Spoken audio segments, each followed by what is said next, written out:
Il vous parlera de nouveau de moi. Mais nous sommes d'abord avant que Jésus ne prononce la promesse. Et vous sanctifierez 50e année.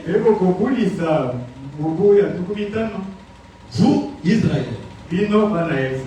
Vous publierez la liberté dans le pays. Pour tous ses habitants. Ce sera pour vous le jubilé. Chacun de vous retournera dans sa promesse, dans sa propriété. Et chacun de vous retournera dans sa famille. La 50e année sera pour vous le jubilé. Vous ne sèmerez point la semaille. Vous ne moissonnerez point ce que les champs produiront demain. Et vous ne vendangerez point la vigne non taillée. Car c'est le jubilé. Vous le regarderez comme une chose sainte. Vous mangerez le produit de vos champs. Mais dans cette année de jubilé, chacun de vous retournera dans sa propriété. Si vous vendez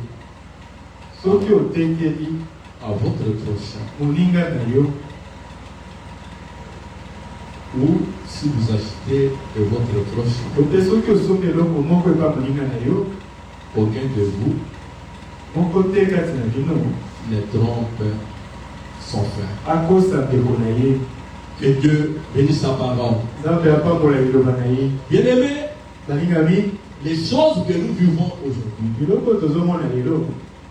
la puissance de Dieu que nous parlons aujourd'hui, le Saint-Esprit que nous demandons à Dieu pour nous permettre d'être réellement libre, d'être léger et d'avoir des facultés pour s'envoler, aller rencontrer le Seigneur. Ça n'a pas commencé avec nous. Ça a des types dans l'Ancien Testament. Alors vous voyez que les enfants d'Israël, avec Moïse, quand ils marchaient, ils observaient toute la loi du Seigneur.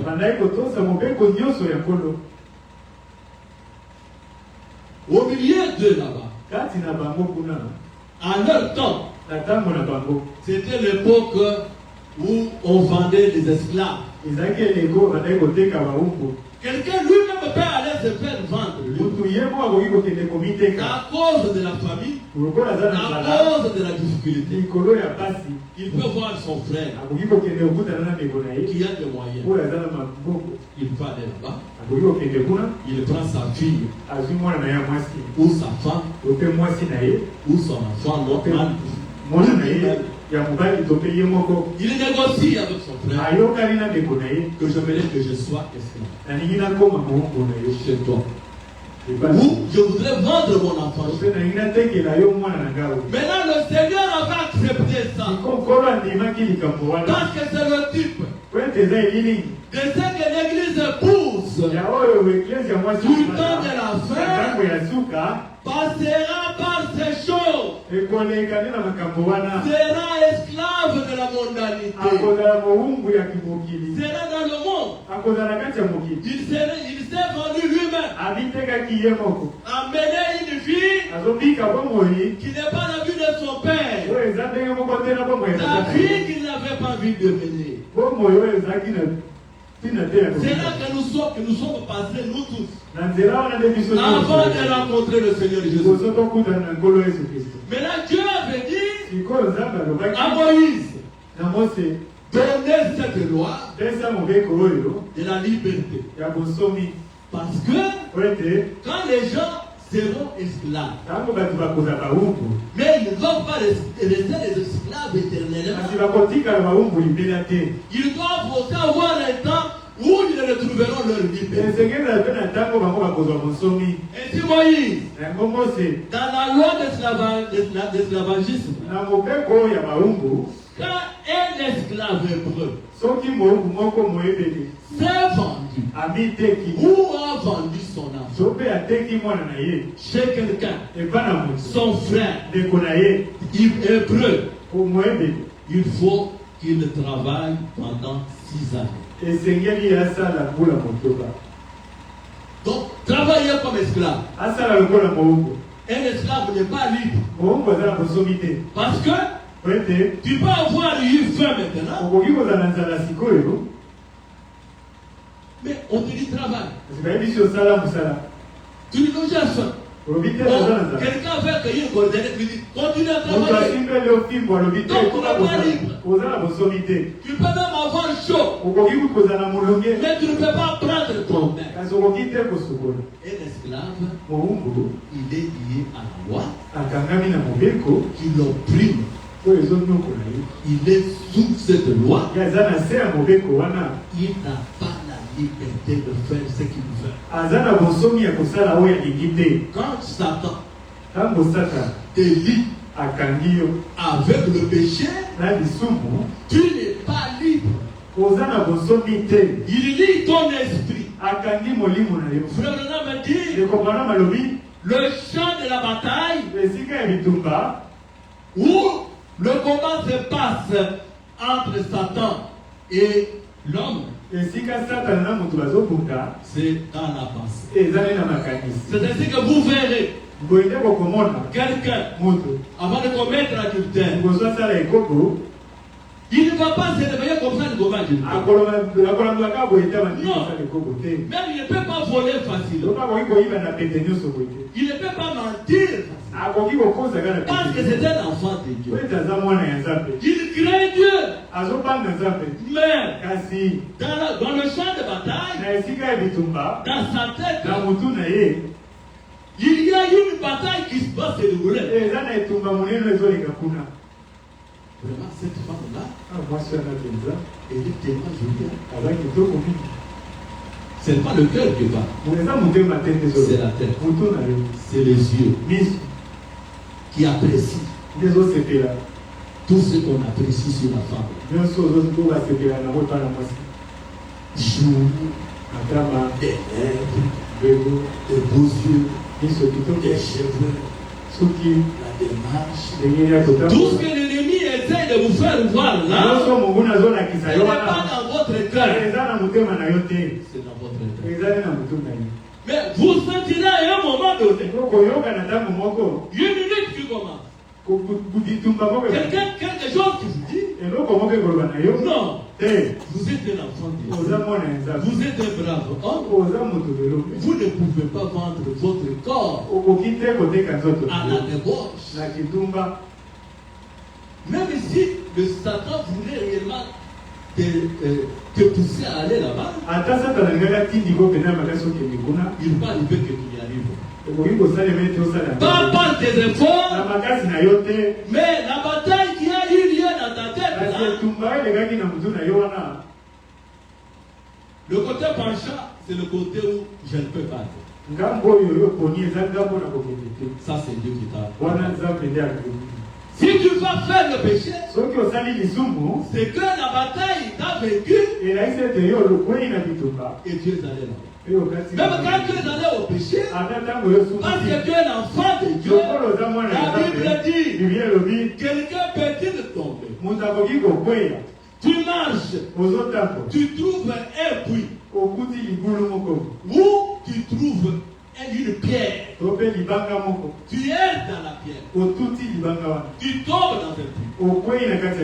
Tu tombes. Est-ce que vas-tu rester là? Ah non, comme je suis tombé, je ne peux pas continuer la marche. Non, tu sais que je suis tombé.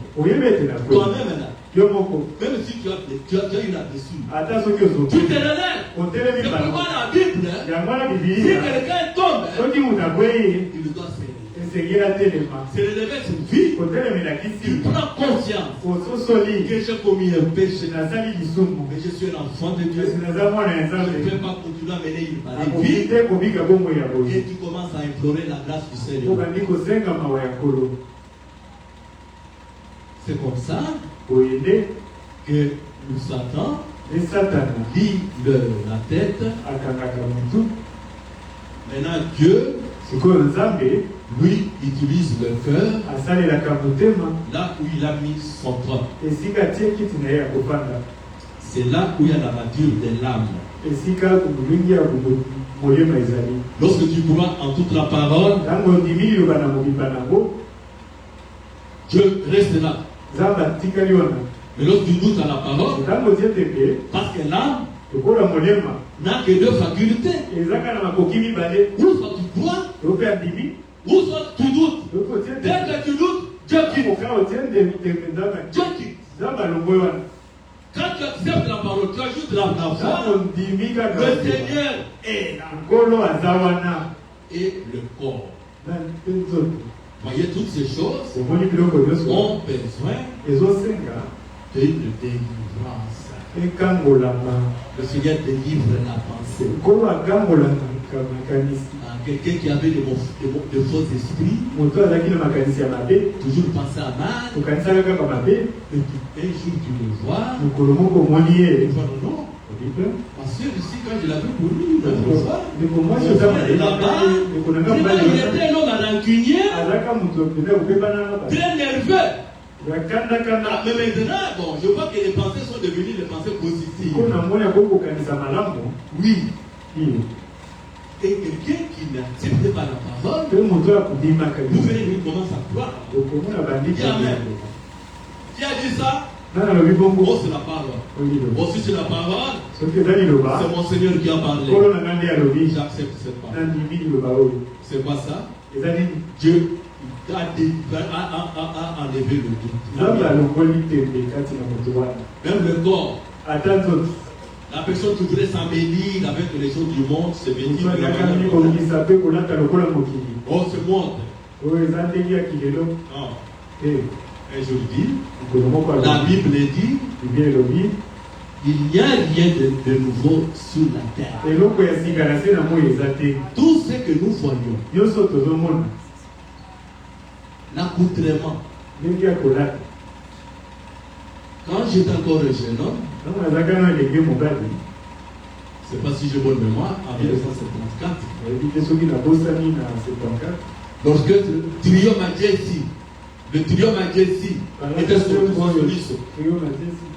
était sorti, ça vibrait Kinshasa. Et on fait sortir le mot qu'on appelait patte d'éléphant. C'est-à-dire que la partie du corps aussi, très serrée, mais en bas là-bas, 40. Maintenant, quel soulier goudi? C'est-à-dire le nez du soulier comme ça, avec un long talon. Maintenant, on disait mort. Pourtant, cette histoire-là avait existé du temps de Louis XIV. Quand ils l'ont fait, puis ça s'est démodé. C'est qu'on appelait que il y avait un nom qu'on appelait les choses que vous portez avec le pied pour rentrer, c'est ici là. Il y avait un nom et c'était maintenant démodé. Puis on a refusé ça, on a repris ça sur le monde, etc. Donc, il n'y a rien du neuf sur la terre. Ce qui se trouve aujourd'hui a été. Et ce qui est maintenant sera demain. La Bible dit dans Proverbe, je crois chapitre 15, verset 3, que Dieu fait ainsi afin qu'on le craigne. Il n'y a pas de mode. Notre mode, c'est la parole de Dieu. Parce que la parole de Dieu est toujours la même. Maintenant, Quand nous arrivons en 7e année, Moïse, on doit sonner la trompette dans tous les coins d'Israël.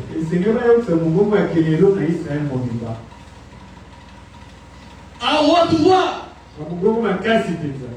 Et c'est lui qui va sonner le son de la trompette. Il doit donner un son clair. Afin que tout celui qui a entendu, peu importe l'endroit où il se trouve, dans le champ, au travail, à sa maison, ou n'importe où, il doit dire, ça c'est le son de la trompette. Qu'est-ce que ça dit? Quel est le message qui est en attente? Maintenant, le trompettiste dit ceci. Alors, le jubilé, l'année la 7e année arrive. Vous, les esclaves, partout, en Israël, vous qui vous étiez vendus, vous qui avez vendu vos gens, le temps d'esclavage est fini. La 7e année, c'est l'année de relâche, c'est l'année de jubilé, l'année de liberté. Que chacun, même si tu es dans le champ, ne va pas demander la permission à ton maître. Car ton maître connaît cette loi. Abandonne ta houe. Abandonne ta machette. Rentre en courant en disant, oh gloire à Dieu, je suis libre. Oh, je suis libre. C'est le jubilé. Alléluia. Amen. Et l'homme était libre. Lui-même, vous voyez que je suis libre. Maintenant, quand le Seigneur vient, dans Luc chapitre 4,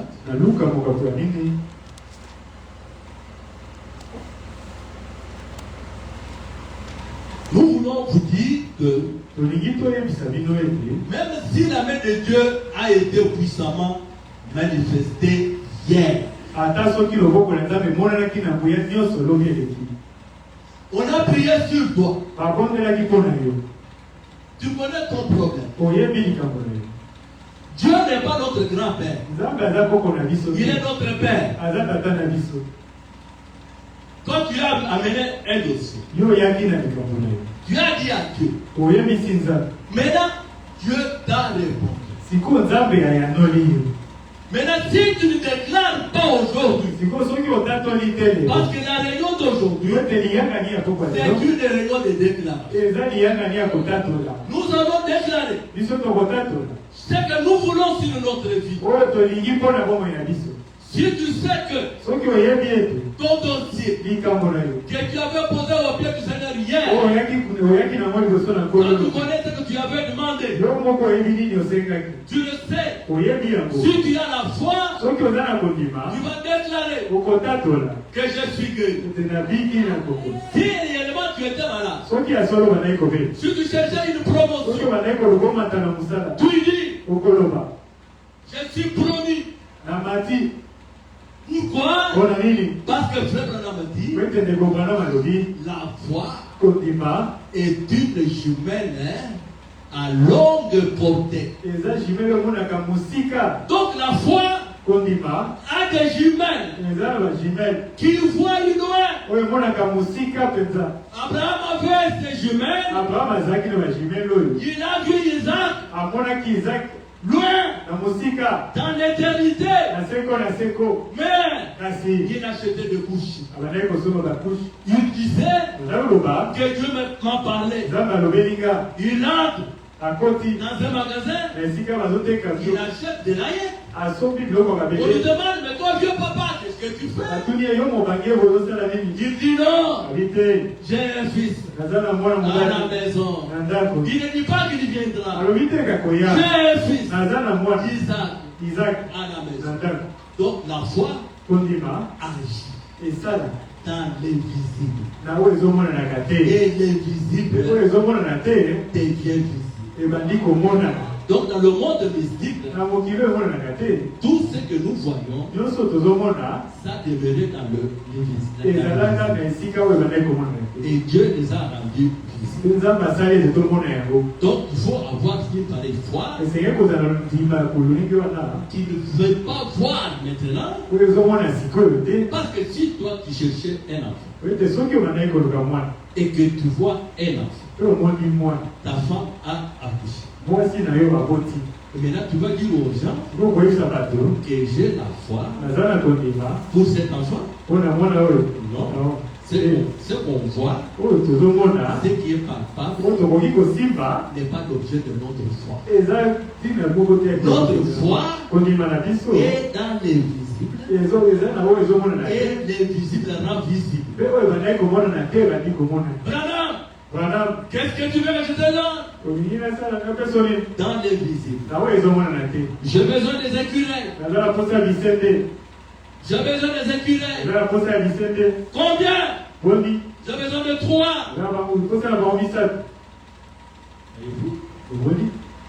Il n'y en avait pas. Mais l'invisible, la foi a créé, a rendu des écureuils. Croyez, acceptez votre liberté.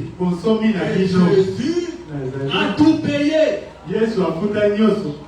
Je ne suis plus malade. Je suis guéri. Dieu m'a guéri. Dieu m'a béni. C'est ça le jubilé. Le Seigneur vient ici. Nous tendons vers la fin. Verset 16. Luc 4.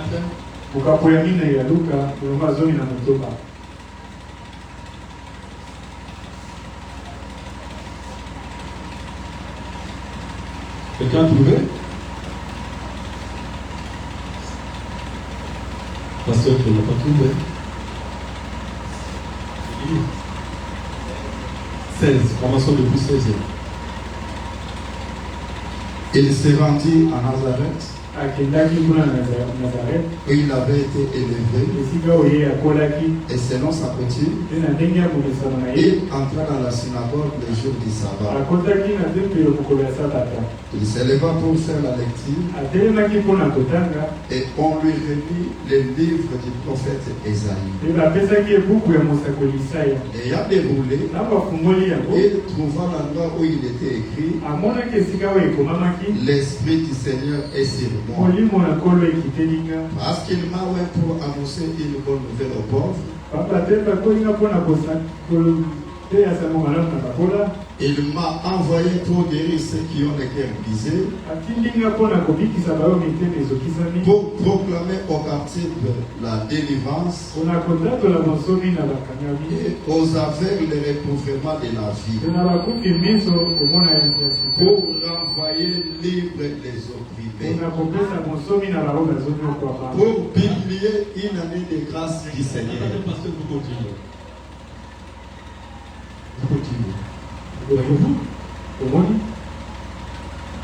Diable, montons. Tu n'as pas la corde.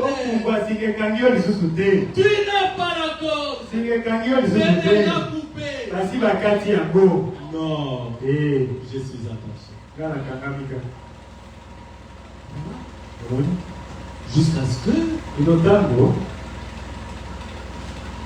le chasseur est venu le trouver là et l'a attrapé. Il est allé manger ça. Pourtant il était libre. Ne laissez pas Satan se moquer de vous. Ne dites pas, je ne suis pas guéri. Pourquoi vous dites que vous n'êtes pas guéri? C'est que vous rendez cette déclaration du Seigneur. Lui dit, l'Esprit du Seigneur est sur moi. kolo ekitelinga.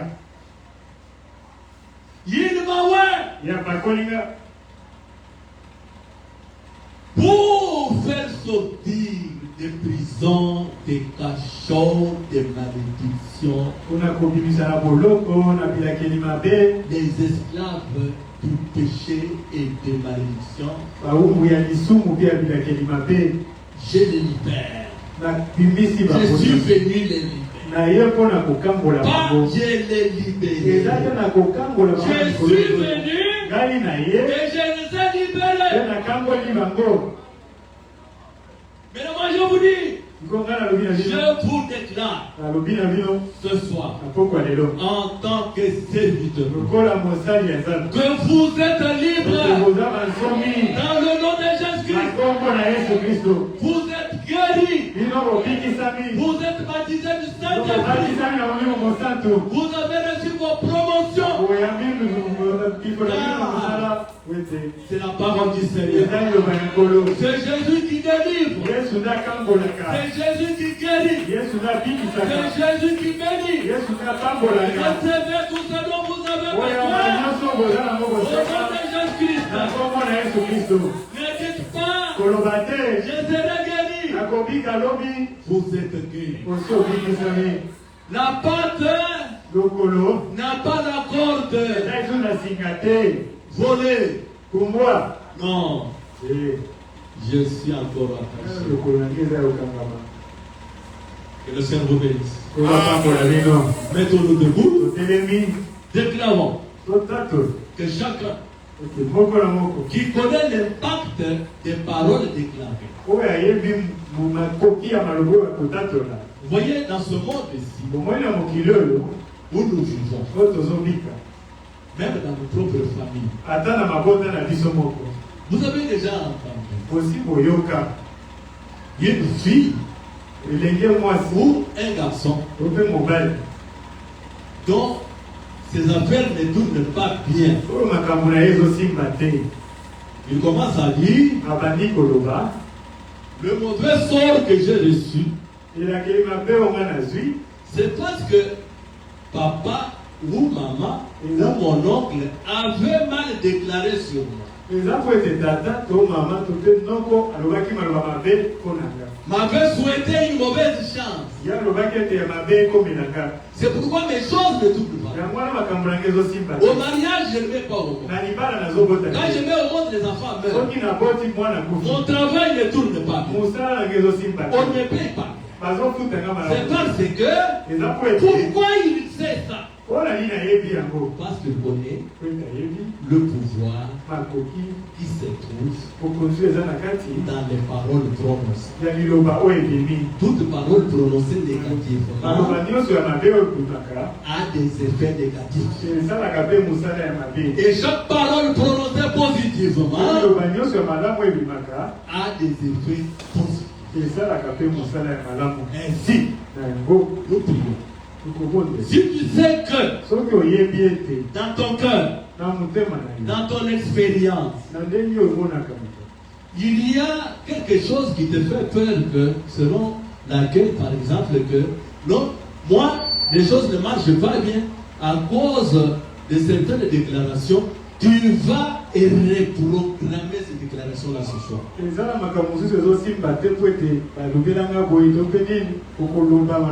Tu dis, par exemple, du Seigneur, moi je pensais que je suis toujours envoûté par la famille.